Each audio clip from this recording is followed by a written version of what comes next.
Hi everyone, and welcome back to Memoirs Live with Ericka Glorious. Today we're going to talk about forgiveness saves and the importance of forgiveness, but I'm also going to give you this little bonus tip that God gave me that maybe will help you expedite that feeling of unforgiveness to get it to being forgiving and loving and kind on the inside of you.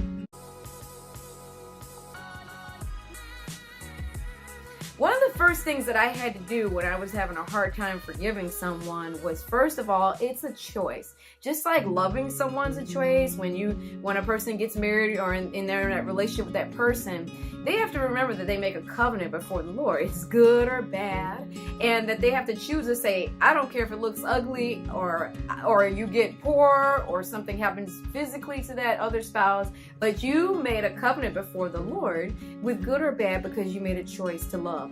It's the same thing when it comes to forgiveness. So here's some of the things that I learned, and we'll end it with that bonus. 1, forgive the person. Just choose to make a choice to forgive.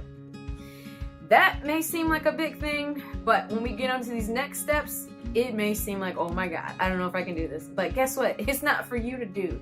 It's for you to trust God to help you to do it because you're doing it by faith.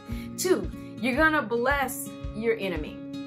Blessing the enemy may be hard, which means you're going to bless them and not curse them. Cursing means that you speak negatively about them, that you bring it up constantly in conversations, or you keep telling people about it and rehashing it over and over and over again. Well, when you do that, I remember one of my wonderful mentors told me that it creates a soul wound inside of your head. What that means is just like when you have a scab on your skin or you get hurt, you fall down, well, your body natural defense is to create a scab, cover it up while it heals. Well, if you go and pick off that scab in the middle of healing, it's going to hurt, it's going to bleed again. Well, it's the same thing you do when you keep on talking about a situation, repeating it over and over and over again.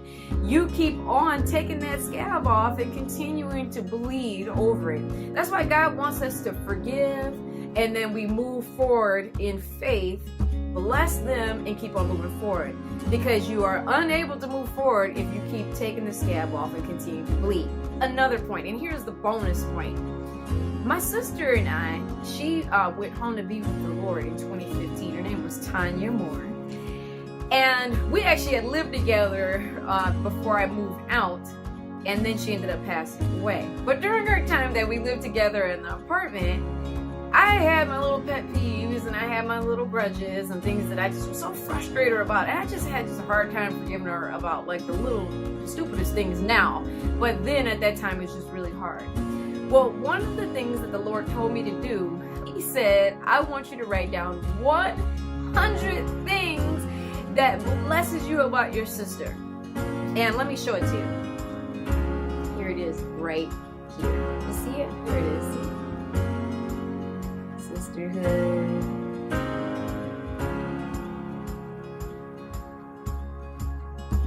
So it was during this exercise that I would say in the very first 20 down the list that I started to bawl my eyes out. And I get to number 29 on here and it says that she is the one who told me about Jesus Christ. She's the reason why I'm at my church. She's the reason why I had my first Bible. She's the one who told me about God. She was my cheerleader that stood by me and supported me. And after I started to look at that, I said, you know, whatever stupid pet peeve that I had started to dissolve away. And I became extremely grateful, extremely thankful for my sister. So I'm going to encourage you, if you have unforgiveness in your heart or you're having a hard time forgiving, why don't you do this exercise? Write down 100 things about that loved one or that friend or even that coworker or boss. And I bet by the time you get to the 100, and hopefully before then, that you'll be sincerely grateful for all that you have in that person. And you know, another step that I did after that is I actually read that list to my sister. And at first she was like, oh, sure, you got 100 things to say about me. But it turned into this very emotional time of sharing. We both were crying. And I got to tell her that I loved her, and I was thankful for her. You don't ever want to go from this life without letting that loved one know just how much you mean to them and how much they have meant to you. Because life is so fragile. Life is so short. So forgiveness does save. Forgiveness saves you from becoming bitter. Forgiveness saves you from becoming unhealthy physically and mentally. Forgiveness saves the relationships that God has blessed you with. And forgiveness saves because Jesus saves. I know I just got a little deep with you right now, but I believe it's very important for us to walk in forgiveness because forgiveness does save. Have a wonderful day, and be sure to hit that subscribe button below so you can be notified every time another new video comes out. Until next week, have a great day.